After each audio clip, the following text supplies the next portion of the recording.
Puede decirse que cada época histórica ha tenido su propio tóxico, y que los venenos han desempeñado un importante papel en la historia. Es de suponer que el hombre prehistórico ya tuvo conocimiento de propiedades tóxicas de algunas sustancias minerales, animales o vegetales. Investigaciones arqueológicas han proporcionado conocimiento sobre el empleo de tóxicos por los hombres del Paleolítico, que impregnaban las puntas de lanza o flechas con diferentes sustancias. En otros lugares, algunos pueblos utilizaron también venenos de serpientes y de arañas, venenos de reptiles como la rana dorada o el sapo minero, en que los indios clavaban flechas y ponían cerca del fuego para que con el calor segregara el veneno, y en América del Norte los pieles rojas y los mexicas aplicaban los venenos de serpientes y alacranes. El veneno más clásico de todos los tiempos ha sido el arsénico, en forma de diferentes compuestos, y ya figura en lo que se tiene por el texto de medicina más antiguo, escrito hace más de 4000 años en tablillas de barro encontradas en Mesopotamia. En Grecia fue principalmente la cicuta el veneno que utilizaba el gobierno, pues se utilizaba como medio de ejecución. En el ámbito mitológico, la esposa de Orfeo, Eurídice, muere a causa de la mordedura de una serpiente,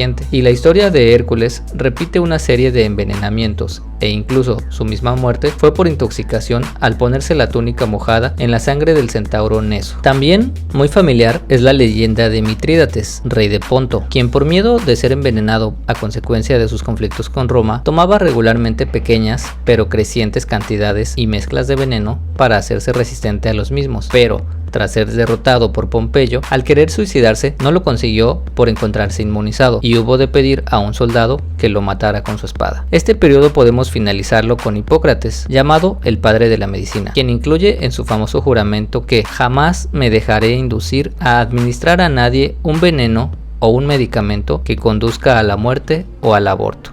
En la Edad Media se prodigaron extensamente los envenenamientos criminales y comenzó a hacerse sentir la necesidad de establecer una toxicología médico-legal. Las pruebas para descubrir envenenamientos se basaban en la observación de alguna coloración del cadáver, putrefacción anormal, incombustibilidad del corazón, etc. Síntomas que muchas veces eran confundibles con los de las enfermedades infecciosas. Existe abundante literatura sobre la difusión de los envenenamientos criminales en la Italia del siglo XV. En algunas obras se destaca a la familia Borgia entre los mejores especialistas. En los primeros 2 tercios del siglo XV murieron envenenados 9 sucesores de Carlomagno y 5 papas. Durante este periodo, la detección de los envenenamientos era difícil porque se confundían con los síntomas de muchas enfermedades. Los alimentos defectuosamente preservados se sazonaban fuertemente y ello enmascaraba más fácilmente el sabor del veneno. La única operación de toxicología analítica consistía en dar de comer a un animal los restos del alimento sospechoso.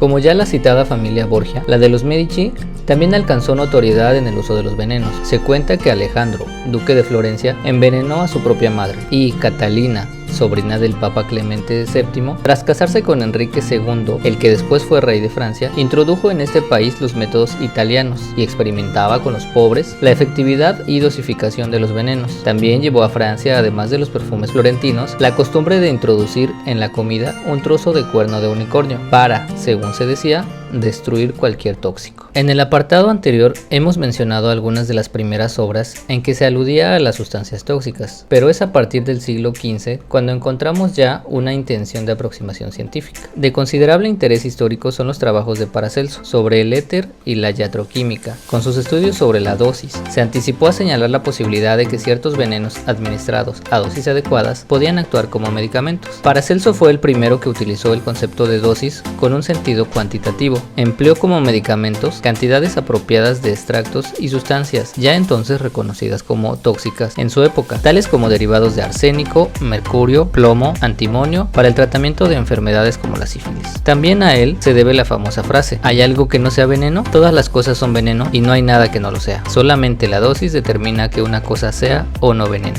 Solo la dosis hace al veneno. Avanzando en el tiempo, en el siglo XIX, aparece el Manual de Toxicología de Frank, el Ensayo de Toxicología de Duval, donde se recomienda el azúcar como remedio para las intoxicaciones minerales. También aparece la primera edición de la Toxicología General de Orfila, donde la relaciona con la fisiología, patología y medicina legal. En este periodo, otra envenenadora famosa fue Catalina de Salles, conocida como la Bocín, que regentó un lucrativo negocio para la venta de venenos a mujeres deseosas de enviudar y estuvo implicada en un atentado frustrado contra la vida de Luis XIV, al proporcionar lo que después se llamaron como polvos de sucesión, y se dice que mató a unos 2000 niños en un trágico sistema de planificación familiar. Una serie de procesos judiciales que se hicieron famosos significaron importantes avances en el desarrollo de la ciencia toxicológica. La toxicología como auxiliar de la justicia ha funcionado en las distintas épocas y países de muy distinta manera. En un principio eran los médicos forenses los obligados no solo al examen macroscópico del cadáver, sino también al análisis químico de las muestras biológicas, procedimiento que, aunque apoyado por ilustres autores, no dejaba de ser absurdo al exigir a unos profesionales la especialización en materias tan diversas como pueden ser la patología forense, el análisis químico o la criminalística, con sus facetas de estudio de manchas, de restos de pinturas, de huellas de personas, animales o vehículos, de trozos de vidrio, de documentos, etc. Todo lo cual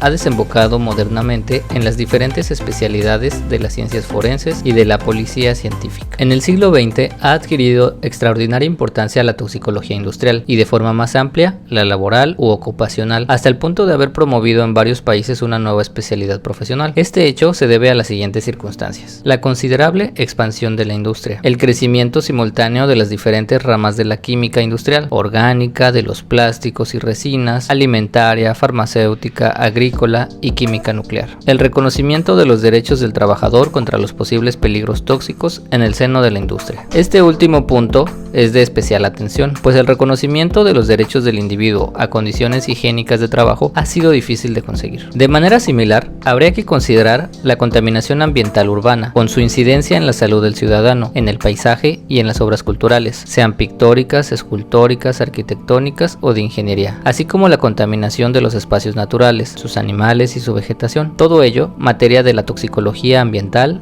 y de la ecotoxicología. En nuestros días, la toxicología ya ha superado la etapa de ciencia descriptiva, de acumulación de datos, de listados de sustancias y de sus dosis tóxicas agudas y letales, aunque prosigue el desarrollo de subespecialidades órgano-específicos, como la neurotoxicología, dermatoxicología, nefrotoxicología, inmunotoxicología, genotoxicología, toxicología genética, etc.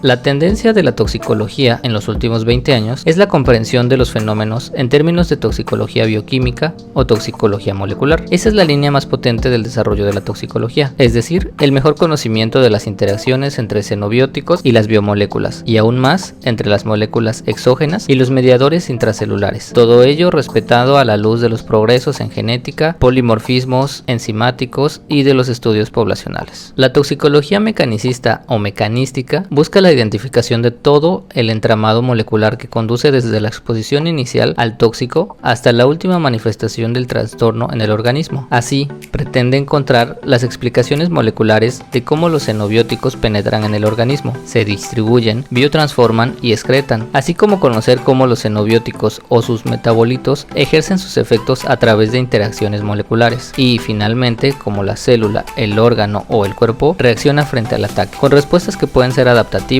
de tolerancia o de reparación, o bien sucumbiendo al daño. Se está desarrollando con gran fuerza la toxicogenómica, ciencia que estudia las modificaciones de la expresión de los genes por la acción de los tóxicos, que está soportada por las nuevas tecnologías como microarreglos que permiten evaluar masivamente los cambios en la expresión génica. Combina la información de los estudios a escala genómica a partir de perfiles de expresión de ARN mensajero, a escala proteómica, de la susceptibilidad genética y de los modelos computacionales para comprender el papel de las interacciones gen-ambiente. Esto requerirá una mayor atención de los toxicólogos a la bioestadística, que se ha establecido como importante ciencia auxiliar. Solamente con la experta aplicación de esta herramienta podrán establecerse adecuadamente los límites máximos permitidos de contaminación ambiental urbana y en el medio laboral y en los alimentos, así como se podrán encontrar las causas de algunas enfermedades, como ciertos trastornos mentales y neurológicos, cuya incidencia está creciendo sin que aún conozcamos su etiología, así como realizar más ajustadamente estudios en los grupos de riesgo.